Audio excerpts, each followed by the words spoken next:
चलें क्वेश्चन पहले देख, क्वेश्चन 15 14 तो हो गया था ना यहाँ पर ही।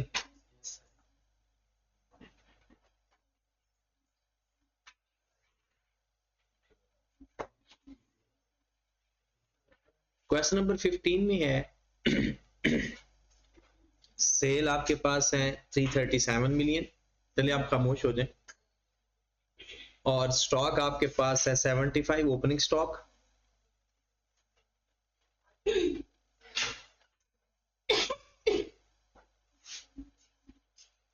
उसके बाद परचेजेस 301, मैन्युफैक्चरिंग एक्सपेंस। देखिए मैन्युफैक्चरिंग एक्सपेंस कल भी बात की थी जब हम डेप्रिसिएशन की बात कर रहे थे। मैन्युफैक्चरिंग फैक्ट्री प्रोडक्शन, ये एक्सपेंसेस के साथ अगर लफ्ज आ जाए तो हमेशा कॉस्ट ऑफ सेल में ऐड हो। मैन्युफैक्चरिंग, प्रोडक्शन और फैक्ट्री, और प्लांट एंड मशीनरी की डेप्रिसिएशन, फैक्ट्री बिल्डिंग की डेप्रिसिएशन, ठीक है। ये तो मैन्युफैक्चरिंग एक्सपेंसेस आपकी कॉस्ट ऑफ सेल का हिस्सा बनेंगे। जब आप कॉस्ट ऑफ सेल फाइंड करोगे उसमें ऐड करोगे। Selling and marketing expenses, admin expenses, फिर उसके बाद फैक्ट्री बिल्डिंग कॉस्ट बता दी, मशीन उसकी कॉस्ट बता दी, फैक्ट्री बिल्डिंग की एक्यूमुलेटेड डेप्रिसिएशन, मशीन की एक्यूमुलेटेड डेप्रिसिएशन। अब अगर इनके साथ ओपनिंग डेट लिखी हो, इसका मतलब है इस साल की डेप्रिसिएशन अभी लेनी है, और अगर क्लोजिंग डेट लिखी हो तो इसका मतलब ये होता है कि डेप्रिसिएशन ले चुके हैं, बस अब आपने रिकॉर्डिंग करनी है, कैलकुलेट नहीं करनी। अगर यहां पर ओपनिंग डेट हो एक्यूमुलेटेड डेप्रिसिएशन के साथ तो इसका मतलब है इस साल की डेप्रिसिएशन अभी कैलकुलेट नहीं हुई। फिर उसके बाद एडवांस इनकम टैक्स, ये बिल्कुल वैसे ही लेजर बनाना है आपने जिस तरह से कैश फ्लो स्टेटमेंट में बनाते हो। एडवांस कितना है, कैरिड ऑन कितना है, फॉर द ईयर कितना है। यहां पर एसओसीआई के अंदर आपके पास पेड जाएगा या फॉर द ईयर जाएगा? For the year. और कैश फ्लो स्टेटमेंट में पेड को देखते थे। फिर उसके बाद debtors, cash and bank, creditors, share capital और अनअप्रोप्रिएटेड प्रॉफिट मतलब रिटेन्ड अर्निंग। सवाल के अंदर जब आपने वर्डिंग इस्तेमाल करनी है ना, वो इस्तेमाल करनी है जो बुक के अंदर गिवन होती है, क्वेश्चन के अंदर होगी। मतलब अब हमने रिटेन अर्निंग नहीं लिखना, अनअप्रोप्रिएटेड, लेकिन है रिटेन अर्निंग ही। Additional information, depreciation on factory building and machine on reducing balance method at the rate of 10% and 15% per annum respectively. 60% depreciation on factory building and 100% depreciation of machines are charged to cost of sale. उसने खुद बता दिया कि factory building की 60% और machine की 100% depreciation आपने cost of sale में ऐड कर। अब जब वो बता देगा तो हम बस उसकी बात मानेंगे। the balance depreciation is charged to admin expenses, कहता है जो बाकी डेप्रिसिएशन होगी वो हमने एडमिन एक्सपेंस को चार्ज करनी है। फिर आ जाता है सेकंड पॉइंट, क्योंकि सारे पॉइंट इसके पढ़ने के बाद इसकी कैलकुलेशन करते हैं। On 31st May 14 fully depreciated assets was sold for ₹3 million।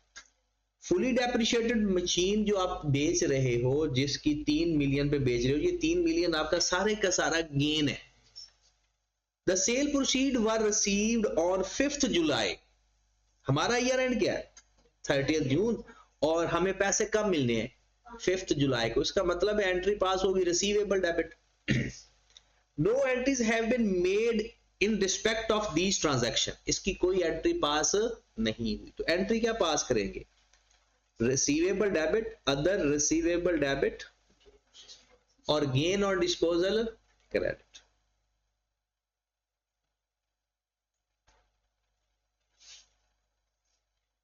ठीक होगी बात? अमाउंट कितनी आ जाएगी? 3। उसके बाद हमारे पास आ जाता है debtors include 28 million owed to a customer who experienced cash flow problem prior to the year end। The company has agreed to accept ₹10 million in full and final settlement of the debt। कहता है कि 28 million लेना है, जिसमें 18 million agree करेंगे कि estimate है, मतलब कि 18 मिलियन के अलावा जो बाकी वाला है ना वो गया। अब जो वो दो चीजें हैं, कभी कभार इसके जो 10 मिलियन का डिफरेंस आ रहा है कि इसको हम डिस्काउंट भी समझेंगे जब वो पैसे हमें दे देगा, बैड डेट्स की बात नहीं करेगा। अभी तो वो बैड डेट्स की बात कर रहा है ना, उसे कैश फ्लो प्रॉब्लम है। अगर वो कहेगा कि वैसे वो कह रहा है कि आप ये पैसे ले लो यही फाइनल है, तो अब वो उसको हम डिस्काउंट अलाउड मानेंगे, जैसे होता है ना early payment discount, settlement discount, ऐसी सिचुएशन भी पेपर में आ सकती है। 4 other debtors aggregating 5 million are required to be write off। 10 million यहां से बैड डेट्स हो गए और 5 मिलियन और के डेटर्स हैं जिसको आपका जरूरत है कि उसको भी आपने राइट ऑफ करना है। Income tax liability for the year is estimated 25 million. 25 million की आपकी लायबिलिटी बनती है इस साल की। फिर जून 2014 and advance rupees 12 million was received under contract of supply of goods in August। The advance was credited to sale। Advance को हम किसको क्रेडिट करते हैं? सेल को क्रेडिट करते हैं या अनअर्न्ड इनकम क्रेडिट करते हैं? ये तो एडवांस है, लेकिन उसने किसको क्रेडिट किया हुआ है? सेल को। अगर मैं आपसे ये पूछूं कि इसको ठीक कर दें तो क्या करोगे? सेल को कर दोगे डेबिट, ऐसे ही है, और एडवांस लायबिलिटी को कर दोगे क्रेडिट। एडवांस ये जो 12 मिलियन है ना, देखिए इसके आगे जितने भी सवाल है ना उनसे घबराने की तो जरूरत नहीं, जिसमें भी थोड़ी सी जो डायरेक्ट समझ लग रही है ओके, नहीं तो एंट्री पास कर, वो खुद आपको रास्ता बताएगी। अब आपके पास सेल डेबिट हो रही है 12 मिलियन से, तो सेल में से माइनस कर दें, सेल में से माइनस, और जाकर करंट लायबिलिटी में ऐड कर दें। सेल से निकाल के करंट लायबिलिटी में ऐड कर। उसके बाद next closing stock 114 million. It include costing 20 million whereas the related invoice was booked on 4th July। अब कहता है कि 20 इंक्लूड क्लोजिंग स्टॉक के अंदर एक स्टॉक शामिल है जिसकी इनवाइस हमें बाद में मिली है। इसका मतलब है हमने इसकी एंट्री पास नहीं की हुई क्योंकि इनवाइस नहीं मिली। आप लोग तो छोटे छोटे होते थे, पीआरसी में पता नहीं याद भी आई या नहीं, हम एक ना बुक्स ऑफ प्राइम एंट्री पढ़ते थे। बुक्स ऑफ प्राइम एंट्री के अंदर ना सोर्स डॉक्यूमेंट होते थे कि अच्छा पहले परचेज ऑर्डर होता है, no effect on books of prime entry, फिर परचेज ऑर्डर होता है, no effect on purchase entry. हम एंट्री कब पास करते थे? जब इनवाइस का जिक्र आता था, याद है? अब इनवाइस कब मिल रही है? 4 जुलाई को। इसका मतलब है एंट्री कब पास कर रहे हैं हम? 4 जुलाई। लेकिन वो स्टॉक, आप जो स्टॉक है, वो जो गुड्स आई हैं वो आपके स्टॉक के अंदर आ चुकी हैं। अब यहां पर हमारा वो अक्रूवल कॉन्सेप्ट और सब्सटेंस ओवर फॉर्म भी एक्टिव हो जाएगा। चीजें स्टॉक में पड़ी हुई हैं, रसीद बाद में मिली। अब बताओ आप लोगों को एंट्री पास कर लेनी चाहिए ईयर एंड पे या नहीं करनी चाहिए? कर लेनी चाहिए क्योंकि गुड्स हमारे पास आ चुकी हैं। तो इसकी एंट्री क्या पास करेंगे? Purchase debit, account payable credit. Assume कर लेते हैं कि ये वाली उधार में है, और आप कैश भी कर सकते हो, बेहतर है अकाउंट पेबल। ठीक है, अब परचेज में जाकर प्लस हो रहा है, माइनस प्लस हो रहा है, और क्लोजिंग अकाउंट पेबल में प्लस हो रहा है क्योंकि अकाउंट पेबल क्रेडिट हो रहा है। अच्छा बताओ क्लोजिंग स्टॉक में भी ऐड करने या नहीं? पहले से ऐड है, ये चीजें बस ख्याल रखनी। क्या लिखा हुआ है? क्लोजिंग स्टॉक के अंदर इंक्लूड है और होना भी चाहिए, तो उसमें से दोबारा माइनस करने की जरूरत या प्लस करने की जरूरत नहीं है। जो काम नहीं किया हुआ बस वो करते।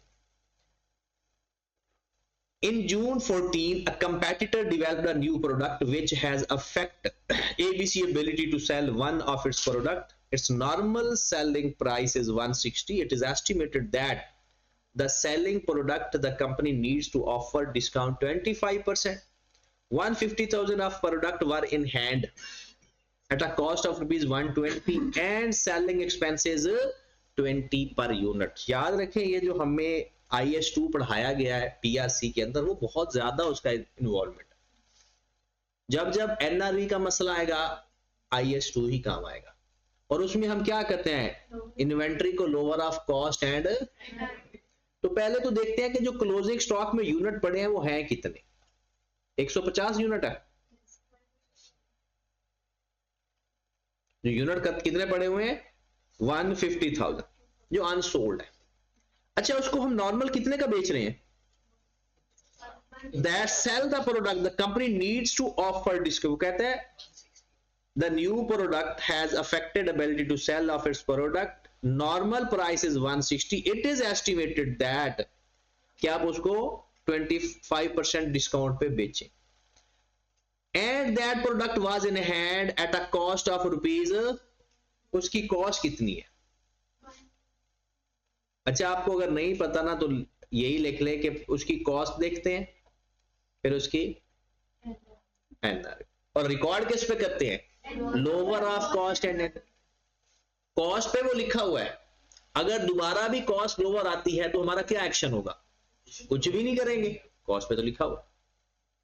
अब एनआरवी फाइंड कैसे करेंगे, उसने खुद बता दी, उसकी सेलिंग प्राइस पहले कितनी है 160, 25% वो डिस्काउंट देना चाह रहा है, तो कितने के सेल करेगा, मल्टीप्लाइड बाय 25%, कितने का आ गया 120, और सेलिंग एक्सपेंस कितना आ रहा है यूनिट का 20 रुपए, तो 20 मजीद माइनस कर दे, एनआरवी कितनी आ गई।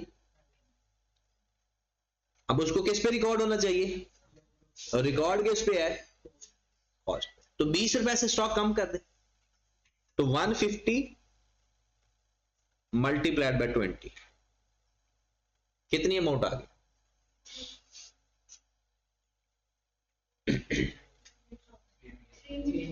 3 million.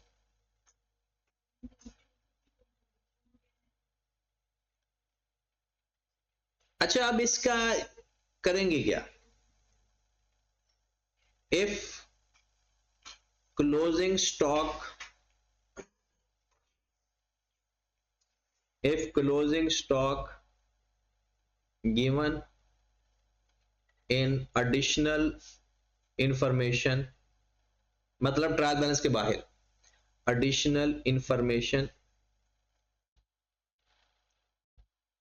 and cost of sale has to be found, find हो चुकी है या भी फाइंड करनी है, then only closing stock will be adjusted, सिर्फ क्लोजिंग स्टॉक को एडजस्ट कर दो, मतलब ये 3 मिलियन क्लोजिंग स्टॉक से माइनस कर दो बस। अगर आपका क्लोजिंग स्टॉक एडिशनल इंफॉर्मेशन में और कॉस्ट ऑफ सेल अभी फाइंड करनी है, नहीं फाइंड हो चुकी, तो सिर्फ और सिर्फ आपने क्या करना है, अब दूसरा केस, अगर परपेचुअल सिस्टम हो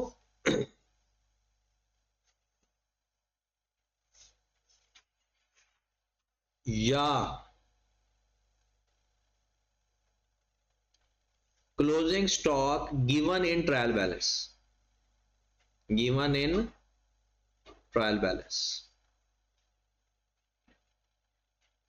अगर क्लोजिंग स्टॉक या तो परपेचुअल सिस्टम हो या क्लोजिंग स्टॉक, अगर परपेचुअल सिस्टम होता है ना तो 90% क्लोजिंग स्टॉक गिवन होता है ट्रायल बैलेंस के, and cost of sale also given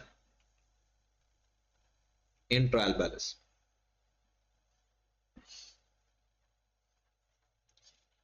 अगर कॉस्ट ऑफ सेल भी पहले फाइंड हो चुकी है, ट्रायल बैलेंस के अंदर दोनों चीजें हैं, तो फिर हमने अगर ये आगे तो इसकी एंट्री पास करेंगे, cost of sale debit closing stock credit, फिर NRV loss cost of sale में प्लस भी होगा और स्टॉक में से माइनस भी होगा, और अगर क्लोजिंग स्टॉक एडिशनल इंफॉर्मेशन में गिवन है तो सिर्फ क्लोजिंग स्टॉक माइनस, क्योंकि फिर वो जब कैलकुलेशन होती है ना वो खुद ब खुद कॉस्ट ऑफ सेल को बढ़ा देता है।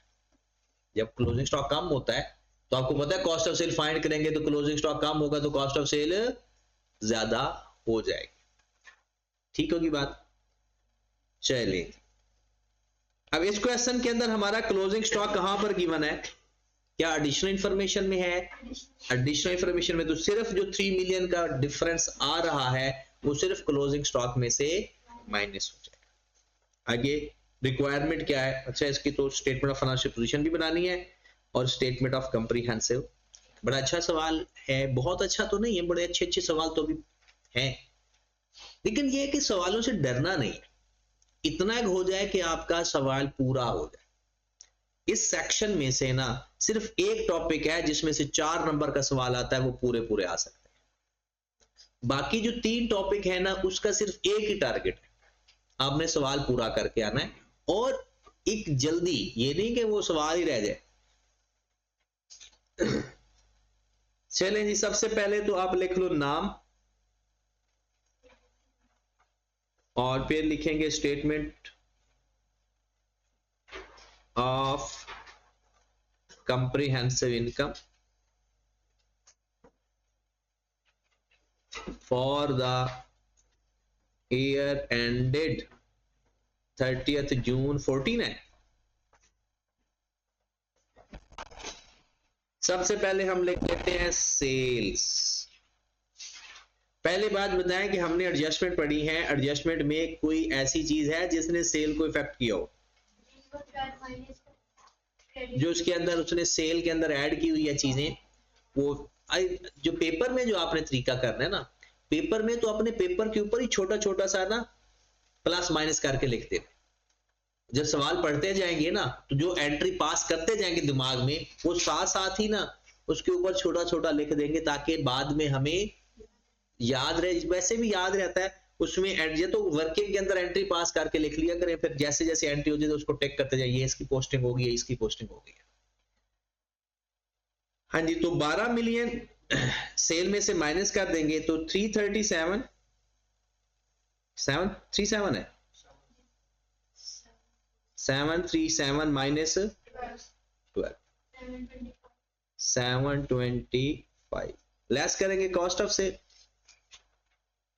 और कॉस्ट ऑफ सेल के लिए हमें करनी पड़ेगी वर्किंग नंबर 1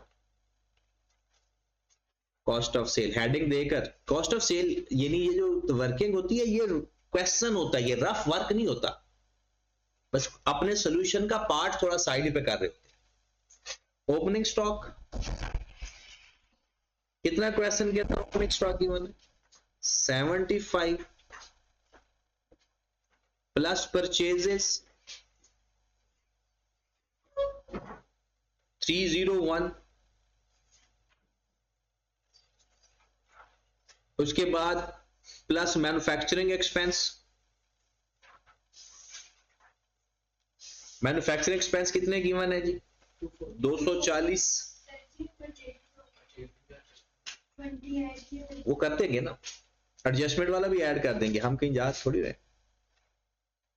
उसके बाद डेप्रिसिएशन का के देख लें, डेप्रिसिएशन में कोई एसिड में तो गलती नहीं थी ना, एसिड में कोई गलती नहीं है, तो सिंपल फिर क्या करोगे, फैक्ट्री बिल्डिंग 200 और 50, 200 में से 50 माइनस करो, बाकी आ जाएगा 150।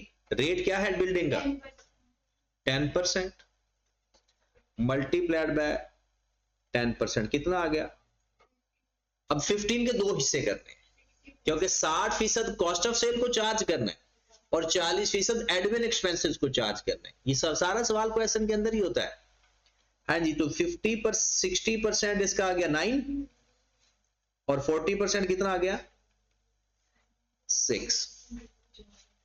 तो 9 क्या करेंगे कॉस्ट ऑफ सेल में ऐड करेंगे डेप्रिसिएशन ऑफ बिल्डिंग, फिर depreciation of plant and machinery,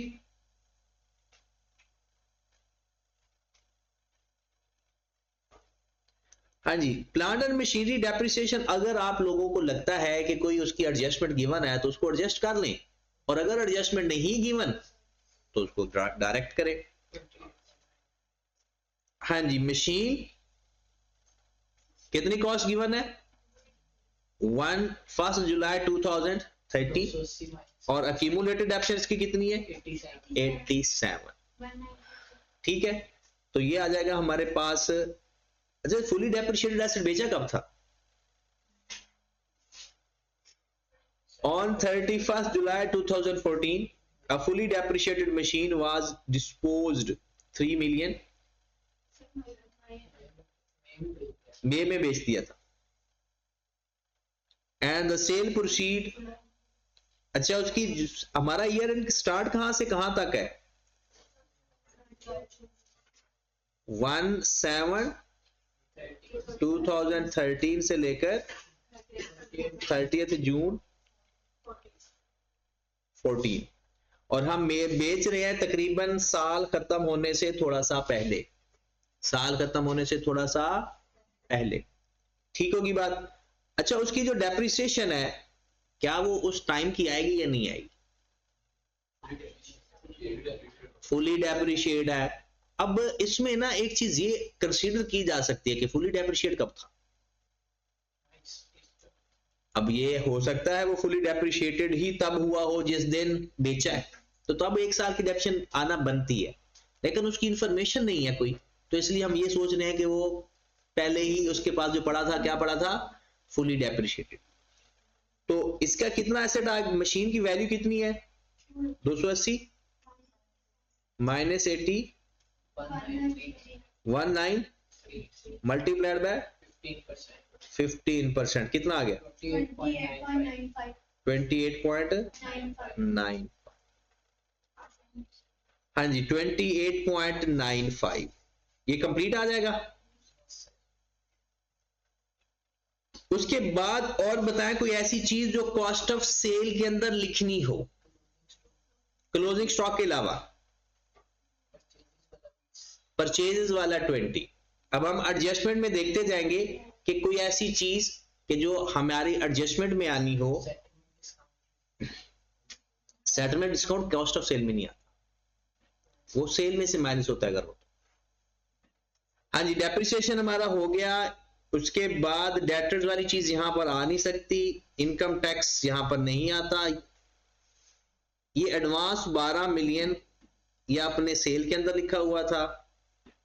closing stock 114 million और 20 मिलियन आपके पास जो रिलेटेड इनवाइस है तो वो लिखनी थी, तो परचेज ऐड कर देंगे। परचेज नॉट रिकॉर्डेड है जो कितने मिलियन की है? 20 मिलियन। अब माइनस कर देंगे। अब क्लोजिंग स्टॉक हमारे पास 114 का गिवन है, इसमें से क्या माइनस कर देंगे?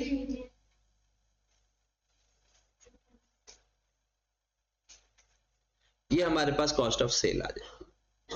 करो जरा कैलकुलेट। 562.9 चेक कर लो, ये आ रही है 562.9 562.9 ग्रॉस प्रॉफिट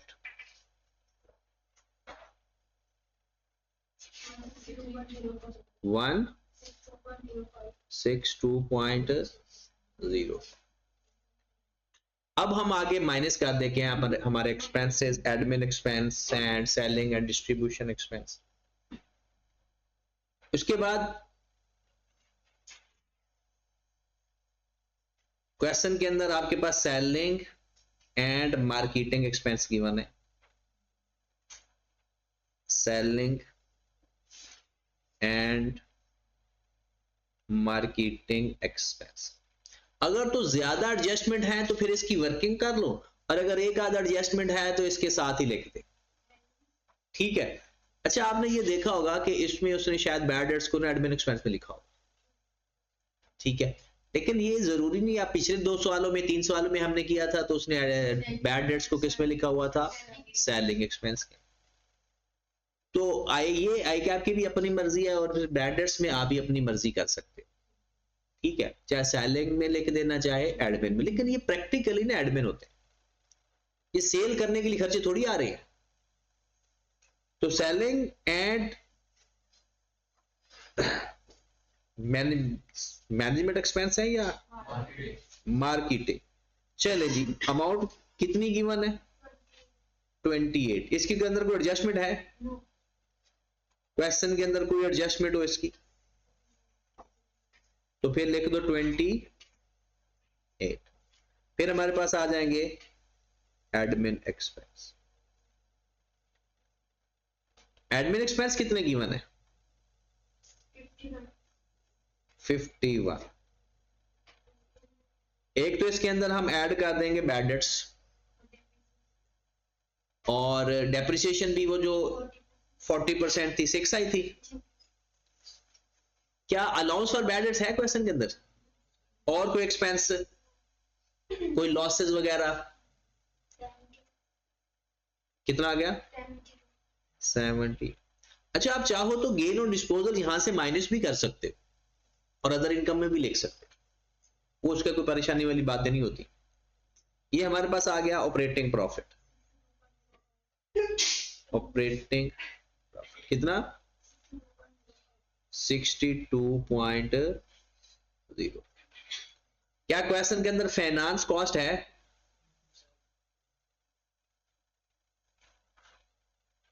अदर इनकम है,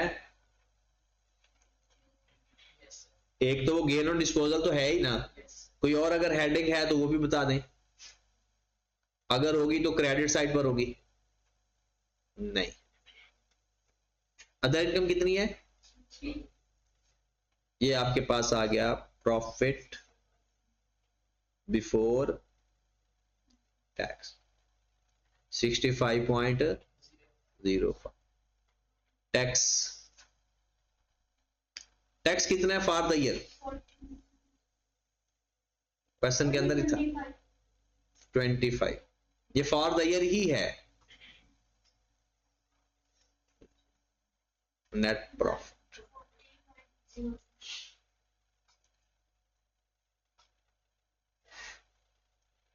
ये आपके other statement of comprehensive income है।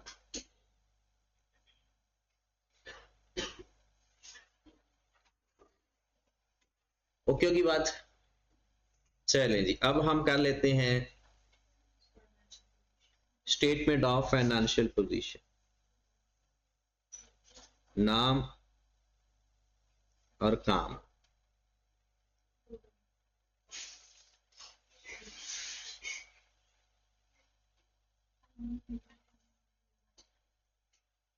as at 30th June 2000।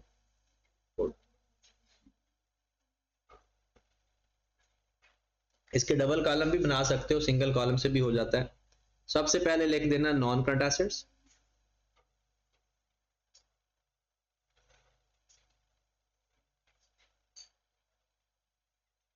Property plant and equipment. Paper में पूरा लिखना है, प्रॉपर्टी प्लांट एंड इक्विपमेंट। क्या हुआ, लिख सकते हैं, लेकिन जब हमें सवाल आएगा ना तो हम जो पीपीई है वो सारे प्लस करके उनकी बुक वैल्यू लिख देंगे, और जो बाकी चीजें आएंगी वो यानी इनटेंजिबल एसेट भी हो सकते हैं, तो फिर ये क्वेश्चन लेंथी ना हो। हाँ, अगर जैसे अभी 2 गिवन है तो दोनों को अलग अलग लिख सकते हैं। क्या हुआ, अगर हो भी सही तो दोनों लिखने की इजाजत है। आपको पता है जब हमने पढ़ा था मिनिमम कौन कौन सी चीजें फेस पे नजर आनी चाहिए, मैक्सिमम तो दे सकते हैं। यहां पर जैसे हमने प्रॉपर्टी प्लांट एंड इक्विपमेंट लिखा ना, तो नीचे उसकी वैल्यू लिख सकते, या फिर आप वर्किंग करके उसकी वैल्यू लिखो, ठीक है। तो वर्किंग नंबर जो भी आ जाएगा 2 आ जाएगा या 3 आ जाएगा, यहां हम लिख देंगे प्रॉपर्टी प्लांट एंड इक्विपमेंट। यहां पर हम लिखेंगे पहले आपके पास कितना है बिल्डिंग, बिल्डिंग की टोटल कॉस्ट कितनी गिवन है 200 माइनस उसकी पहले से जो अक्यूमुलेटेड डेप्रिसिएशन है वो कितनी पड़ी थी 50, और इस साल कितनी आ गई थी 15, और कोई एडजस्टमेंट इसमें थी 135। फिर आ जाएगा मशीन, पहले से कॉस्ट कितनी पड़ी हुई है मशीन की, कितनी 280, और उसकी डेप्शन कितनी पहले की पड़ी हुई है 87, 280 माइनस 87, और इस साल कितनी डेप्शन आई थी 29 28.95 28.9। अच्छा इसमें आप ये अगर शादी एक एसेट बेचा है उसका क्या करेंगे, वो कॉस्ट में पड़ा होगा और उसकी एक्यूमुलेटेड डेप्शन में भी उतनी अमाउंट से पड़ा होगा, तो जब उसमें से माइनस हुआ होगा तो उसका रिजल्ट 0। कितना आंसर आ गया 2 तो नहीं 164.05। इसका टोटल कर दें 299.05। तो यहां पर हम वर्किंग का रेफरेंस भी देंगे और यहाँ 299.0। कोई और नॉन करंट एसेट है हमारे पास, फिर हम लिखेंगे करंट एसेट्स। करंट एसेट्स के अंदर जो मिनिमम फेज हैं, एक इन्वेंट्री है, एक अकाउंट रिसीवेबल्स हैं, एक आपके पास अदर रिसीवेबल है, प्रीपेड एंड अदर रिसीवेबल, और एक आपके पास है कैश एंड बैंक।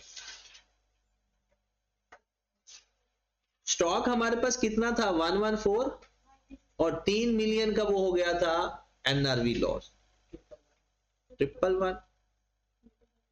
फिर उसके बाद अकाउंट रिसीवेबल कितना गिवन था 117। उसमें से बैड डेट्स कितने थे 15। 10 के उसने खुद राइट ऑफ किए थे, 4 और राइट हुए थे 102। फिर अदर रिसीवेबल कितने कीमत है, ये कौन से हैं अदर रिसीवेबल, जो गेन ऑन डिस्पोजल है, जो एसेट बेचा है लेकिन अभी तक पैसे नहीं है। कैश एंड बैंक में कितना बैलेंस पड़ा हुआ 51। ये हमारे पास करंट एसेट भी पूरे हो गए। करें जरा टोटल इसका 26। अच्छा ये लिखने के बाद ना एक लाइन चाहे छोड़ देना, फिर लिखना टोटल एसेट्स। तो 267 प्लस 299.05 5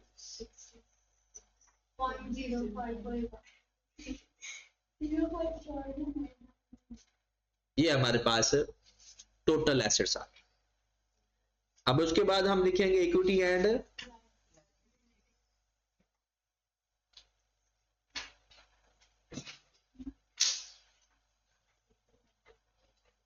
तो सबसे पहले इक्विटी की हेडिंग आ जाएगी। इक्विटी में क्या आता है, एक तो शेयर कैपिटल। शेयर कैपिटल कितना है 300। फिर आएगा अनअप्रोप्रिएटेड, वो कितना है 90, और प्लस जो इस साल का प्रॉफिट माइनस डिविडेंड। इस साल का प्रॉफिट कितना है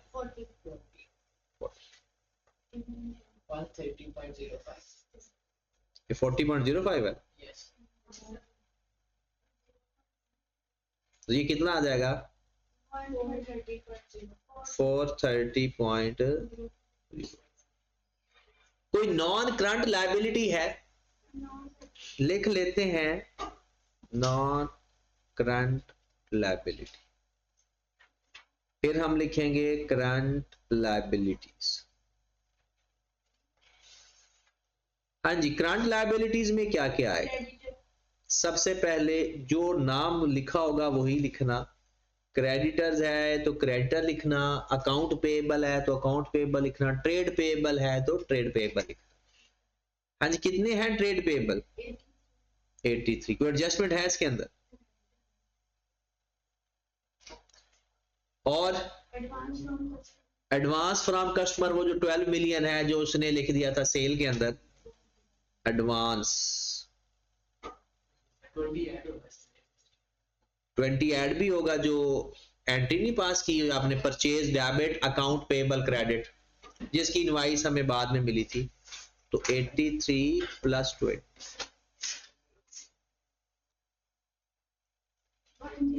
103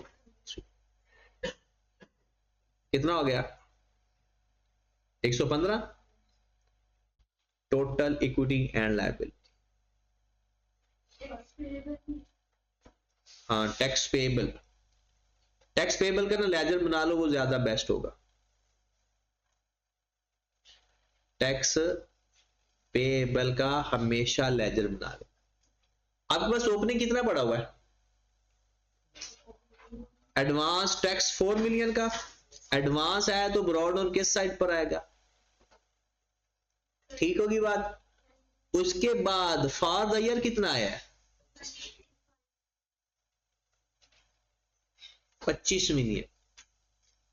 क्या ड्यूरिंग द ईयर उसने कोई पेमेंट बताई हुई है? इसका मतलब है हमारा कैरी ऑन कितना आ गया 21 मिलियन। देखिए 25 मिलियन टैक्स बनता है, 4 ऑलरेडी पेड था, क्या पेएबल कितना बच गया 21 का।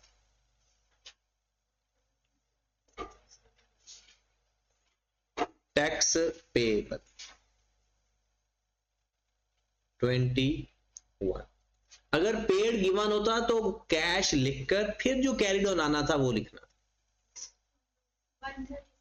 130 टोटल इक्विटी एंड कितना 566.05